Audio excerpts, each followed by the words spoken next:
কিছুক্ষণ পর রহিমউদ্দিন দেখতে পেল পানির নিচে এক বিশাল রাজপ্রাসাদ। চকচকে পাথরের তৈরি সেই প্রাসাদটি চারপাশে জ্বলজ্বল করছে নীল রঙের আলোয় আর লাল রঙের বলয়ে। প্রাসাদের দরজার সামনে দাঁড়িয়ে আছে অর্ধেক মানুষ, অর্ধেক শূকর আকৃতির কিছু প্রাণী। তাদের চোখ লাল, দাঁতগুলো ধারালো, আর তারা সবাই একসাথে কেমন যেন অদ্ভুত ভাষায় কথা বলছে। তারা রহিমউদ্দিনকে টেনে নিয়ে গেল প্রাসাদের ভেতরে ঢুকেই সে অবাক হয়ে গেল। চারপাশে ঝুলছে বিশাল শামুকের খোল, পাথরের সিংহাসন, আর মাঝখানে বসে আছে এক বিশাল প্রাণী। তার শরীর মানুষের মতো, কিন্তু মাথাটা সাপের মতো। চোখ দুটো পানির নিচেও আগুনের মতো জ্বলজ্বল করছে। সেটাই এই পানির রাজা। সেই রাজার নাম হচ্ছে রাজা নাফির শাহ। বন্ধুরা, কি ঘটেছিল রহিমউদ্দিন চাচার সাথে, সম্পূর্ণ ঘটনাটি আপনারা না টেনে শুনবেন, তাহলে ভয় এবং আনন্দ দুটোই পাবেন। আর আপনারাও আপনাদের সাথে ঘটে যাওয়া ঘটনা আমার কাছে পাঠিয়ে দিতে পারেন। আমার কাছে পাঠিয়ে দেওয়ার মাধ্যম হচ্ছে voy3090@gmail.com, হুইচ ইজ voy3090@gmail.com। আর আপনাদের কাছে একটা অনুরোধ থাকবে, যদি ঘটনাটি ভালো লেগে থাকে বিন্দু পরিমাণ, তাহলে অবশ্যই চ্যানেলটা সাবস্ক্রাইব করে আমাদের পাশেই থাকবেন। তো বেশি কথা না বলে আসুন আমরা ঘটনায় চলে যাই।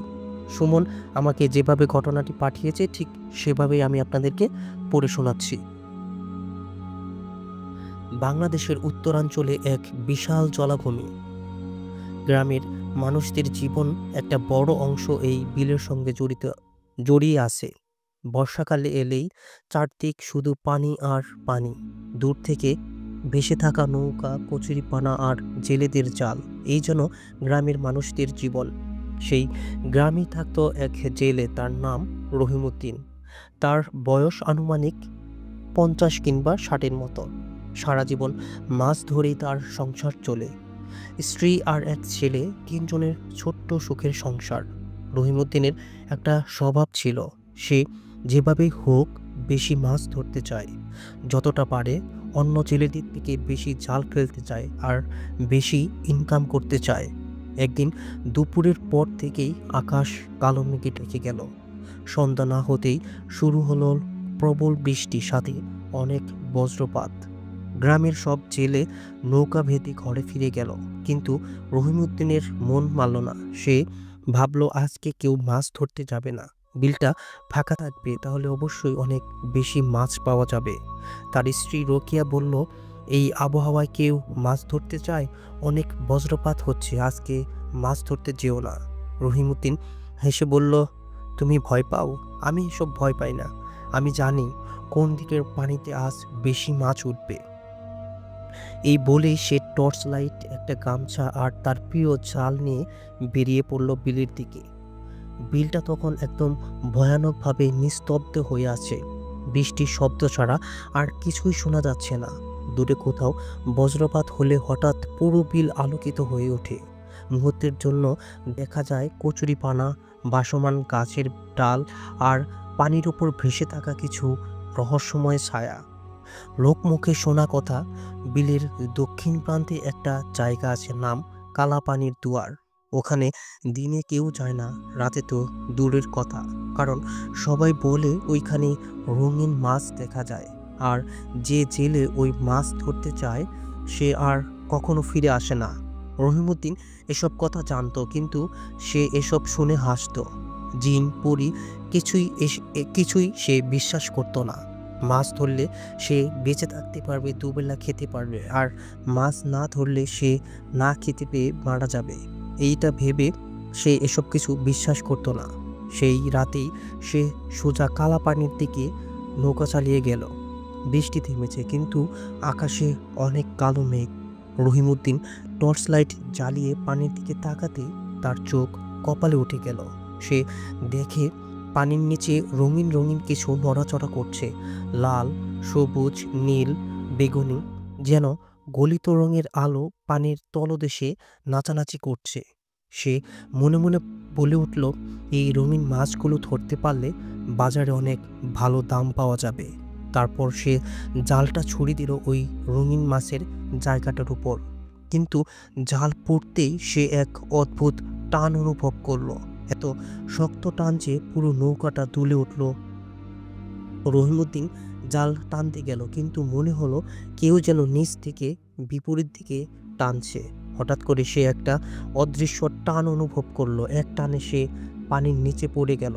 রহিমউদ্দিন চিৎকার করতে চাইল, কিন্তু মুখ দিয়ে কোনো শব্দ বের হলো না। সে পানির নিচে ডুবে যাচ্ছে, কিন্তু আশ্চর্যের বিষয় হলো সে সেখানে নিঃশ্বাস নিতে পারছে, যেন পানির ভেতরেও তার ফুসফুস ঠিকঠাক মতো কাজ করছে। হঠাৎ সে অনুভব করলো তার দুই পা শক্ত করে কেউ চেপে ধরেছে।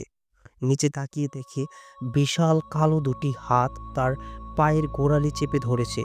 সেই হাত তাকে টেনে নিয়ে যাচ্ছে নিচের দিকে, অন্ধকার পানির গভীরে। কিছুক্ষণ পর সে দেখতে পেল পানির নিচে বিশাল বড় এক রাজপ্রাসাদ, চকচকে পাথরের তৈরি। চারপাশে জ্বলজ্বল করছে নীল রঙের শৈবাল আর আলোর বলয়। প্রাসাদের দরজার সামনে দাঁড়িয়ে আছে অর্ধেক মানুষ আর অর্ধেক শূকর আকৃতির কিছু প্রাণী।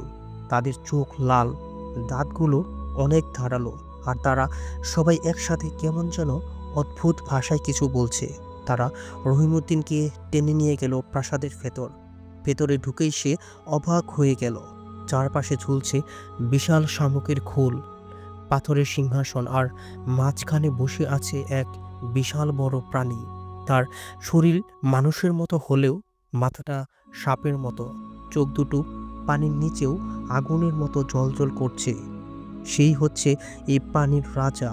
তার নাম হচ্ছে রাজা নাফির শাহ। নাফির শাহ গর্জে উঠল, মানুষ কিভাবে আমাদের রাজ্যে আসলো? রহিমউদ্দিন কাঁপা গলায় বলল, আমি মাছ ধরতে এসেছিলাম হুজুর, আমি কিছু জানি না হুজুর। জিন রাজা হাসল। সেই হাসি শুনে পুরো প্রাসাদটা কেঁপে উঠল।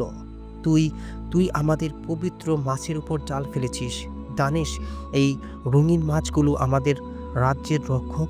তুই আমাদের সাথে অপরাধ করেছিস, তুই অনেক অপরাধী।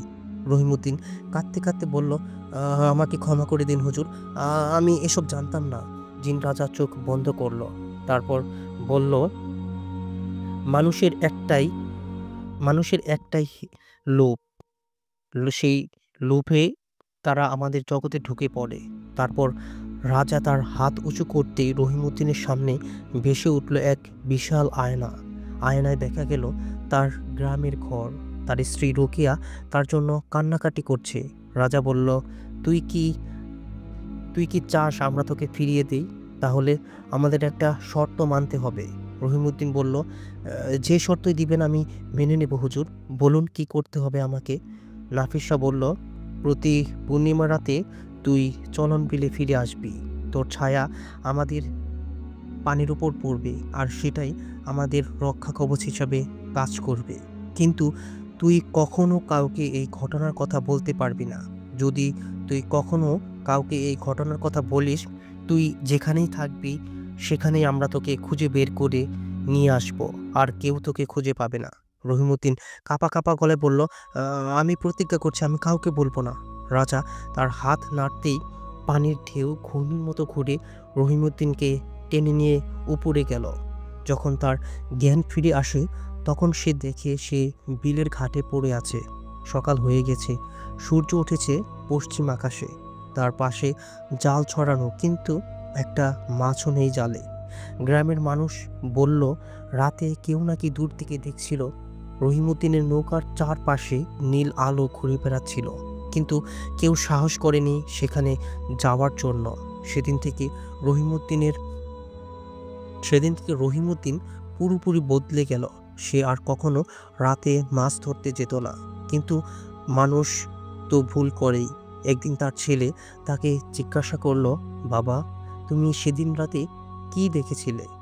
এটা শুনে রহিমউদ্দিন চুপ করে রইল।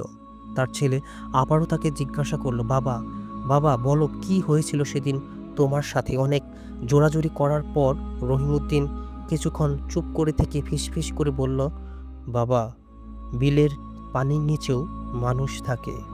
আমি সেখানে অনেক কিছু দেখেছি, তারপর রহিমউদ্দিন যা দেখেছিল সব কিছু খুলে বলে তার ছেলেকে।